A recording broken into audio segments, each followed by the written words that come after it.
अस्सलाम वालेकुम, मैं हूं रज़ी ताहिर। आप देख रहे हैं हरमीत सिंह स्पीक्स।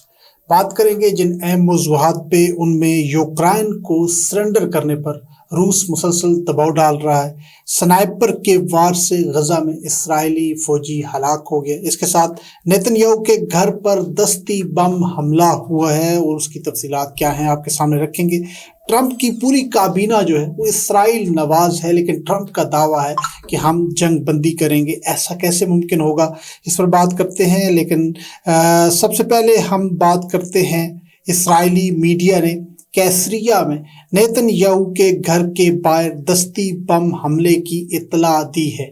यरूशलेम पोस्ट के मुताबिक इस्राएली मुजाहिरीन या नामालूम अफराद, यानी दोनों में से कोई एक, अभी क्योंकि इसकी तफ्तीश जारी है, उन्होंने बताया नहीं है, नामालूम अफराद ने नेतन्याहू के घर के बाहर 2 दस्ती बम फेंके हैं।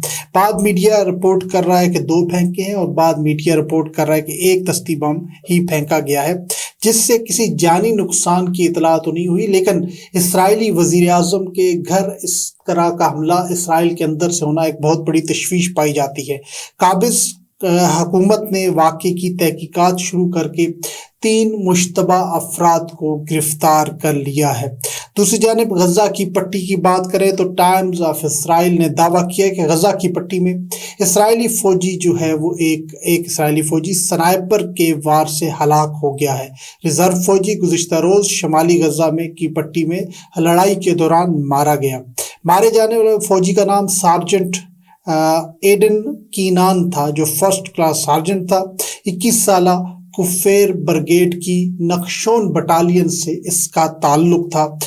बताया गया है कि शमाली गजा के बैत लाहिया में स्नाइपर की फायरिंग से हलाक हो गया। दूसरी जानिब बात करते हैं हम, तो इसराइली फौज ने जाइया के इलाके में बमबारी जारी रखी हुई है। जाइया बैरूत का इलाका है और इस पूरे इलाके को गजा की तरह खंडरात में मुंतकिल करने का सिलसिला जारी रखा है। लबनानी हुक्काम के मुताबिक मुल्क भर में गुज़िश्ता रोज 145 इसराइली हमले हुए हैं, यानी 145 इसराइली हमलों की इतला दी है। गजा में इसराइली फौज की बात करें तो उन्होंने पिछले पहर अल रफा, अल बरेज कैंप, महाजर कैंपों में मुख्तलिफ हमले करके 15 फ़लस्तीनियों को शहीद कर दिया है, जबकि मकबूजा मगरबी किनारे में नकाबपोश इसराइली आबादकारों ने बैत फोरी गांव में धावा बोल दिया और फ़लस्तीनी घरों और गाड़ियों पर जो है वो धावा बोलते हुए आग लगा दी। दूसरी जानिब अल जज़ीरा ने रिपोर्ट किया है कि इसराइली फ़ौज शमाली गजा में पूरे मोहल्लों को तबाह कर रही है। इसराइली फ़ौज जबालिया महाजर कैंप में दर्जनों रिहायशी इमारतों को मस्मार करने के अमल में है। इमारतों के बड़े पैमाने पर इनहदाम की रिपोर्ट्स इसराइल के शमाली गजा के मुहासरे के दौरान सामने आई है, जो 1 माह से ज़्यादा अरसे से जारी है। साथ साथ बात करते हैं तो आज यरूशलेम पोस्ट ने एक इदारिया लिखा है और उस इदारिये में बड़ी अहम जो है वो कुछ डेवलपमेंट्स जो अमेरिका में हो रही हैं उसकी बात की है। और उस हमारे सामने भी बहुत सी चीज़ें आ रही हैं, ऐसी पोस्टिंग हो रही है ट्रंप की काबीना में, जो मुसलसल देखने में आ रही है कि वो फ्रेंडली है, इसराइल फ्रेंडली है या इसराइली नवाज है। क्या उसको इसराइल जो है वो मीडिया उसको ड्रीम टीम के तौर पर करार भी दे रहा है। तो यरूशलेम पोस्ट ने अमेरिकी सदर ट्रंप की टीम को इसराइल के लिए ड्रीम टीम करार दिया है। एक जानिब ट्रंप गजा में जंग रोकने का वादा करते दिखाई देते हैं, तो दूसरी जानिब उनकी काबीना में एक से बढ़कर एक इसराइल का हमायती है। सदर मुंतखब जो है वो डोनाल्ड ट्रंप, उनकी हालिया तकर्रियों को देखें तो जिसमें इसराइल के मजबूत हामी अफराद शामिल हैं। अहम शख्सियात में मार्को रूबियो को सेक्रेटरी ऑफ स्टेट लगाया गया है, जो इसराइल के इंतहाई करीबी और हामी समझे जाते हैं। इसी तरह उन्होंने पैट हैगिस को सेक्रेटरी ऑफ डिफेंस लगाया। ये एक और बहुत बड़ी जॉब है। इस जॉब में जो इनको लगाया गया पेट को, ये भी बहुत क्लोज है इसराइल के। इसी तरह माइक हकबी को इसराइल के लिए सफ़ीर मुकर्रर किया गया है। माइक हकबी ना सिर्फ इसराइल के बड़े क्लोज हैं बल्कि सेटलर्स बस्तियों के बहुत बड़े हामी हैं। मगरबी किनारे में सेटलर बस्तियां बढ़ाने के हामी हैं। इसका मतलब है कि वो 1967 के फार्मूले को भी नहीं मानते। इन तकर्रियों को दाएं बाजू के इसराइल हामियों ने मुमकिना तौर पर ड्रीम टीम के तौर पर सराहा ज़रूर है।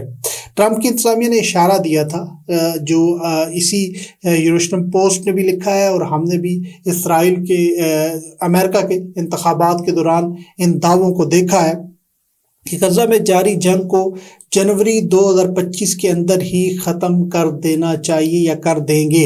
हालांकि इसराइल के पास अगर दूसरी तरफ देखे जाएं तो उनके पास जंग ख़त्म ना करने के असबाब मौजूद है, क्योंकि उनके कोई भी अहदाफ पूरे नहीं हुए। और इस बात का एतराफ़ यरूशलेम पोस्ट ने किया है कि ना ही हमास को ख़त्म कर पाए हैं, ना ही हिजबुल्लाह को ख़त्म कर पाए हैं, ना ही दीगर मकामती और मज़ामती जो धड़े हैं उनके ख़िलाफ़ उनकी जो जंग है वो किसी भी मंतकी अंजाम तक पहुंची है। तो बहरहाल बुनियादी मकासद जो है उनमें से एक मकसद मगवियों की वापसी है, उसका भी हसूल अभी तक नामुमकिन ही रहा है। साथ साथ कतर जो है उसकी वापसी हुई है दोबारा, ये यरूशलेम पोस्ट लिखना है मुज़ाकराती अमल में। इसके साथ साथ रूस का जो सालसी किरदार है उसको भी इस मजमून में डिस्कस लाया गया है कि अब इसको मुतवाज़न करना पड़ेगा कि एक जानिब रूस का सालसी किरदार है तो दूसरी जानिब वाशिंगटन का किरदार है, तो दोनों को मुतवाज़न करना यकीनन तेल अवीव की काबिज़ हुकूमत के लिए चैलेंज होगा। इसके साथ साथ मजमून पर मुमकिना मुस्तकबिल की पॉलिसियों के हवाले से बात की गई है, जिसमें अब्राहम मुआहदों को वुसअत देना, ईरान के मसले से निपटना शामिल है, जहां ट्रंप ने अपनी ज़्यादा से ज़्यादा दबाव की मुहिम को शुरू करने का मंसूबा बनाया। यानी हमने गुज़िश्ता रोज़ भी डिस्कस किया था कि जो इस ईरान के अंदर रिजीम चेंज की भी उन कोशिशें की जा रही हैं, तो इसराइल को इन जोग्राफियाई सियासी पेचीदगियों को संभालना होगा। ये यरूशलेम पोस्ट में था तो खुद नज़र आ रहा है कि ट्रंप की काबीना में कौन लोग ज़्यादा हैं, तो वो ज़्यादा वही लोग हैं जो इसराइल नवाज हैं। अब बात करते हैं रूस और यूक्रेन की जंग के हवाले से। यूक्रेनी सदर ज़ेलेंस्की ने कहा है कि वो अगले साल बातचीत के जरिए जंग को ख़त्म करना चाहते हैं। यानी एक जानिब गजा में 2025 को जंग ख़त्म करने की बात हो रही है, तो दूसरी जानिब यूक्रेन ने भी इस उम्मीद का इजहार किया है कि वो जंग को ख़त्म करेंगे।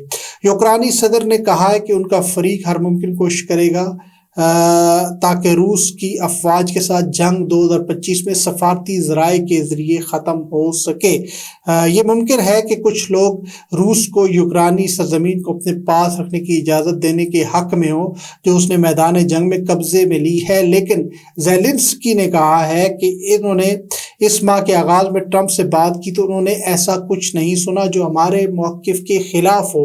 यानी ट्रंप का भी ये मौक़िफ़ नहीं है कि रूस ने जो जगह कब्जे में ले लिए जंग के दौरान वो रूस के पास ही रहे, ट्रंप इसको अपोज करेंगे, ये ज़ेलेंस्की का कहना है। लेकिन दूसरी जानिब रूस का जो मौक़िफ़ है वो बड़ा दो टोक और वाज़ेह तौर पर सामने आ चुका है।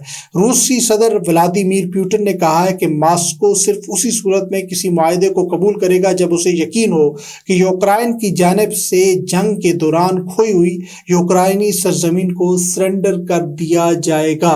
तो ये तमाम चीज़ें वाज़ेह करती हैं कि दोनों तरफ जंग बंदी के इम्कानात जो है वो उस तरह इतने वाज़ेह नहीं है कि अगर यूक्रेन ने अपनी ज़मीन जो रशिया ने कब्ज़े में ले लिया वो सरेंडर कर दिया फिर तो जंग बंदी हो जाएगी। अगर सरेंडर नहीं किया तो फिर ये जंग भी जारी रहने के इम्कानात हैं। और ट्रंप इंतज़ामिया के लिए दोनों जंगों को ख़त्म करना इतना आसान नहीं होगा जितना उन्होंने इंतखाबात में दावा किया था। अब तक के लिए इतना ही, इजाज़त दीजिएगा। अल्लाह ने के बाद।